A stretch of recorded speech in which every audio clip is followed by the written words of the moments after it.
Very excited now to have joining us live right here on Montana Talks, Steve Bannon himself. Mr. Bannon, great to have you back on the show again. What did you think about Joe Biden's latest comments on China? Well, Aaron, I think this cuts to the heart of why Biden is I think going to be the weakest candidate to have. He's having his moment, but this shows you he's so detached from reality. And he's also in the pocket of the CCP, and he represents the Obama administration's 8 years of really kowtowing to China. It's ridiculous. We're at economic war with China. China's run a 20-year economic war against the United States. Forced technology transfers, the subsidies of state-owned industries. They have tried to break the back of the manufacturing powerhouse that was the United States. And the elites in this country sold us out, both Republican and Democrat, the Wall Street crowd. They ship all the manufacturing jobs over to China. And Biden's part of that. And the specific problems I have with Biden are the fact that in 2013, he, on an official delegation, he took his son, Hunter, a kid that's got a lot of problems, has no real professional background, took him on the plane with him. And Hunter stayed there, and I think 10 days afterwards, Hunter Biden and his partner, who is John Kerry's stepson from the Heinz family, announced essentially a joint venture with the Bank of China of $1.5 billion, become a private equity venture capital firm financed by the Bank of China. And the Bank of China is a direct report to the Chinese Communist Party. It's unlike the Federal Reserve. It's unlike the Bank of England or the Bank of Tokyo. It reports directly to the Chinese Communist Party of the CCP. And Joe Biden, and I said this last week at a conference in New York on Wall Street at the St. Regis Hotel, that Joe Biden has to come clean with what his family's relationship is with the Chinese Communist Party, what their relationship is with the Bank of China, how much money they've made, how much money he's made personally, if he's an advisor or a consultant.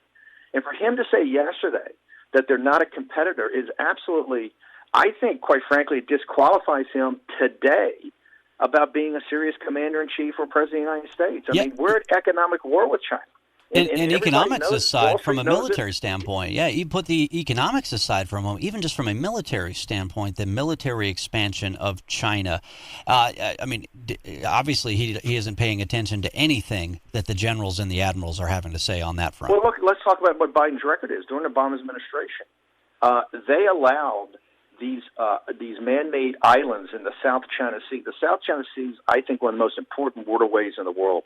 $5 trillion a year of trade goes through there.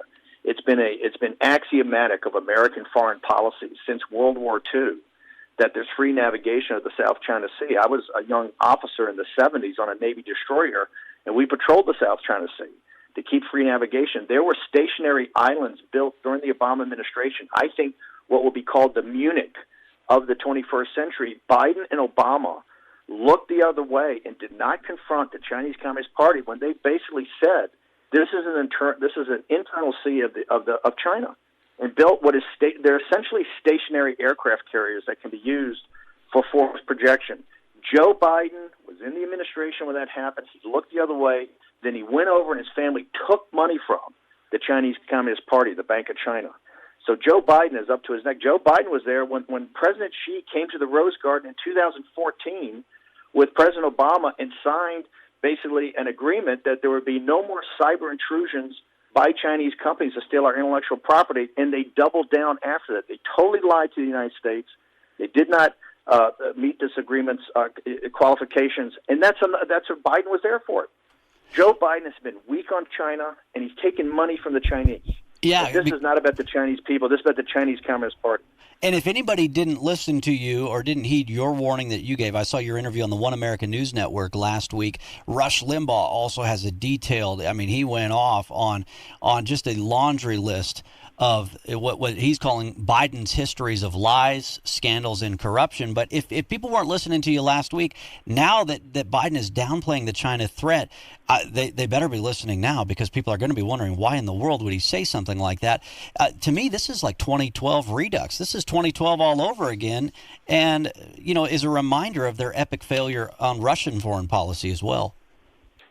Well, if you remember Clinton Cash, Peter Schweitzer and I. Peter was at Government Accountability Institute, which I was the chairman of. We took 3 years to do the research that Peter did and his team did on Clinton Cash, which was one of the reasons Hillary Clinton got beaten in 2016, was her corruption, as exposed by Clinton Cash. Peter, after I left and went to run the campaign and into the White House, Peter came out with another book that followed Clinton Cash. It's called Secret Empires, and it's specifically about people that have been in business with the Chinese Communist Party and the CCP. The central character in the book is Joe Biden. So Joe Biden has, he's got a history of corruption, a history of bad mistakes, a history of stupid things that he's done. But to me, the central thing today, for him to come out as a candidate, when even Bernie Sanders in the last 72 hours has come out and said that he thinks President Trump is too weak. I mean, President Trump has totally changed the American government's focus to engage a whole-of-government approach to this information economic war China's been running against us. For Bernie to come out and try to get to the right of Trump, to say Trump is not even tough enough, he would decree China a currency manipulator. When Bernie Sanders is trying to get to the right of Trump, and Joe Biden is showing that he is nothing but an appeaser to the Chinese Communist Party. There was this cadence that you would march to. Got a letter in the mail. Go to war or go to jail, right? That one, well, I got a letter in the mail. It didn't say go to war or go to jail, but it said, the Chinese have hacked into the federal government, into OPM. And so any of you who have had a security clearance in the past how many years, yeah, the Chinese have access to all of your personal information. Yet Joe Biden, no, China's not a threat. And that happened, by the way. That OPM data breach happened under the Obama administration's watch. It's just so ironic. Steve Bannon, former chief White House strategist, has been raising the alarms and the red flags on Joe Biden's ties to China long before this clip that came out yesterday where Joe Biden now says, oh, come on, man. China's not a threat. They're not a competitor. Steve Bannon, yeah, you were talking about this book by Peter Schweitzer, and he had the great book Clinton Cash. He's really the one who even got outlets like the New York Times to finally start covering some of the Clinton corruption. But in this book, yeah, he talks specifically about that December 2013 trip when, here's the vice president negotiating all these issues, South China Sea, trade, tech transfer, and yet somehow shortly after they return to the U.S., Hunter Biden's firm receives a $1 billion private equity deal. And Schweitzer asserted that this was the first time that the Chinese government gave a Western firm access to a cross-border investment fund. There's a great piece at thefederalist.com out today talking about these very connections. How troubling is it? Aaron, go ahead. Let's be specific. In 2013, he just went through the laundry list of key issues that were on the table. The free navigation of the South China Sea, forced technology transfers, intellectual property theft, cyber intrusions into business networks, all the issues that Donald Trump has used in all forces of government process to confront the Chinese. Biden rolled over on every topic in the 2013 meeting. These problems only metastasized after Biden had the meeting. His son stayed behind. His son cut a deal that initially was $1 billion.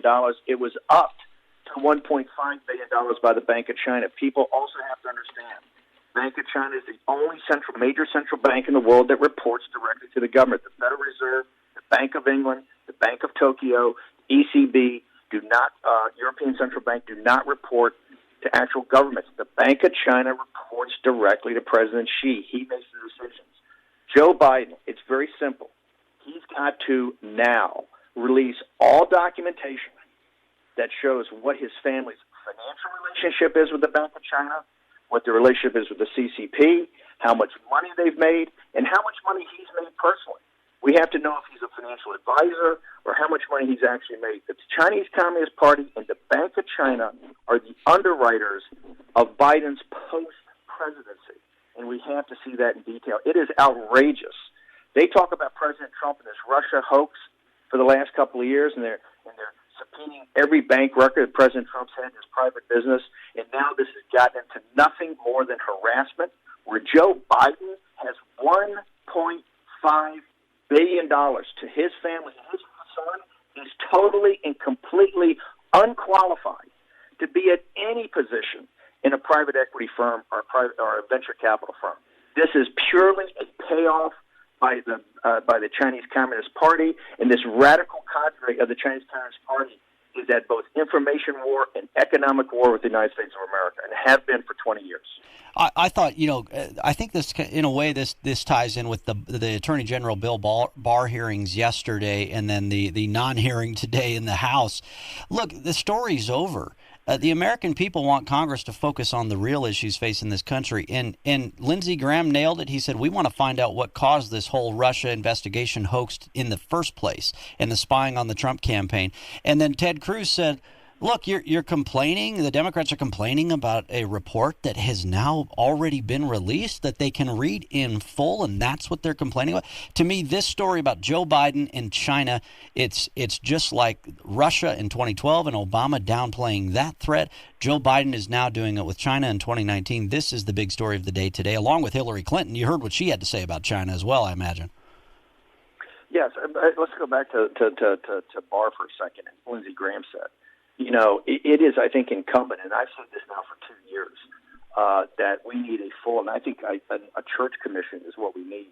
People need to take, and I'm a supporter of the FBI and the CIA as institutions, but those institutions need some change. And what we need is a full investigation of this thing called Crossfire Hurricane.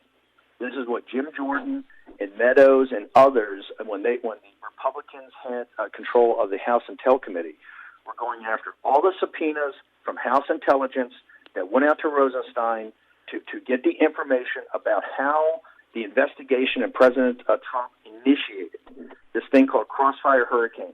All of that information, to me, should be turned over to Congress and should be turned over to people, and people should start to review this. This is what Lindsey Graham was talking about yesterday. To get down to how the process started and how it continued on, who was involved in it, including if it was other intelligence services from other governments that are friendly to the United States. The entire thing has to be reviewed, I think, in depth. And when you say a church type commission, a church type committee, I mean, I forget who I was talking about, but I referenced this too. I said, look, when we saw abuses of government power in the past, there was widespread bipartisan support for making sure that our own government was never weaponized against the American people, against political opponents. And if this happened, if it was a Republican administration that spied on a Democrat campaign opponent and then tried to overturn the election of a Democratic president, you would see, I think, rebuke from Democrats and Republicans alike, and you would see something like a church commission and those types of reforms. Yet we're not seeing the media nor the Democrats call for anything like that. The media does not want to touch this. And I think, back in the days, you had the Washington Post and the New York Times pushing when you had these problems in the CIA and the FBI back in the 60s and 70s about foreign leaders, also about domestic surveillance. You had the Church Commission. It was bipartisan, although clearly it was run by Democrats back in those days. I think you need something that has to be bipartisan. This is a major national security issue. It deals with surveillance of American citizens and American political figures of both parties.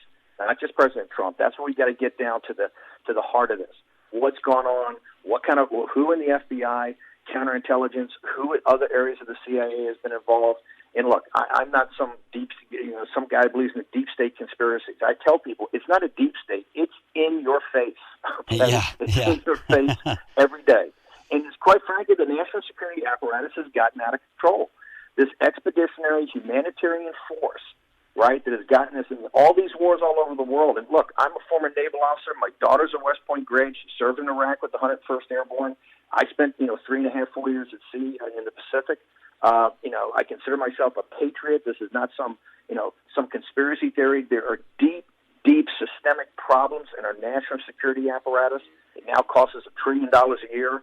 We've got to get our hands around this thing, and I think it needs a deep dive. What Lindsey Graham said yesterday, I think is going to be very important. You need a deep dive into this thing called Crossfire Hurricane, which is the code word for this operation. It has to be drilled down, and you can't use national security to withhold documents. Yeah, and that's my message to our Democrat friends out there is, okay, so if you don't think this should be investigated, if you don't think that that they should look into this, so if Donald Trump just says, hey, we're going to use intelligence agencies and law enforcement agencies to spy on whoever the Democratic candidate is in 2020 or maybe Democrat Senate candidates, no big deal, I guess. We got a phone call from Tim in Billings. He says, hey, Mr. Bannon, should Biden register as a foreign agent? That was the question that Tim threw out there for you. okay, this is why I love doing radio shows like this. And when I did my own radio show, the deplorables always have the answer. This is the most intelligent thing, question I've heard asked, and you don't see that on cable TV with all these experts. He's an unregistered foreign agent of the CCP. One of the problems is, look at my speech on Wall Street last week. All the pressure on President Trump's coming from these Wall Street guys. The pressure on Trump to fold on China and just to cut a typical trade deal, not to look for major structural reforms in the Chinese economy, which we absolutely need. Okay, we absolutely have to have those, particularly about forced technology transfers and subsidies of their state-owned industries, which are destroying American industries. These Wall Street guys should register as foreign agents because they absolutely represent the interest of the Chinese Communist Party. And I think Joe Biden, we've got to look into how much money his family has made over the last couple of years in this private equity venture capital fund. So I think that is a perfect question, and that's a question that should be put forward to Joe Biden right now. Before he starts gallivanting around the country, running for president of the United States, he's got a lot of questions he has to answer. And this is not, this is not going back into Trump's, business records of building a real estate empire over the last 20, 25 years. This is a guy that took direct money from the Chinese Communist Party. Yeah, and only about a minute to go here with former White House chief strategist Steve Bannon. I got to get your take. So Joe Biden, he was in Pennsylvania, and I know you reacted to this last week in New York, but now he's trying to win back the working class. I mean, aren't they the guys that lost the working class to begin with? Joe Biden in 8 years against China did nothing. The central part of what the working class problem is the manufacturing jobs that get shipped to China and the opioids that came in and filled the lifestyles of these people that don't have any way to make a living anymore. Joe Biden was there for 8 years when we shipped the manufacturing heart of this nation to China. That's what he has to answer for to his business partner in China. I don't want to hear his happy talk about how he stands for middle-class America. He did nothing. He supported NAFTA. He supported TPP. He supported going easy on China. Yesterday, he had a competitor. They're at economic war with the United States, and they've been at war with us for 20 years, including all 8 years of the administration of Obama-Biden. When Biden could stand up and do anything, he looked the other way. He is a gutless coward when it comes to his business partner in China. Well, and he can bring out all the shinola he wants now, but the Rust Belt became the Rust Belt because of him and his party in the first place. Steve Bannon, great to have you on the show this morning. Thanks for taking us on what I think is now the biggest story of the day. Thanks for joining us this morning. Thanks. I appreciate it, brother.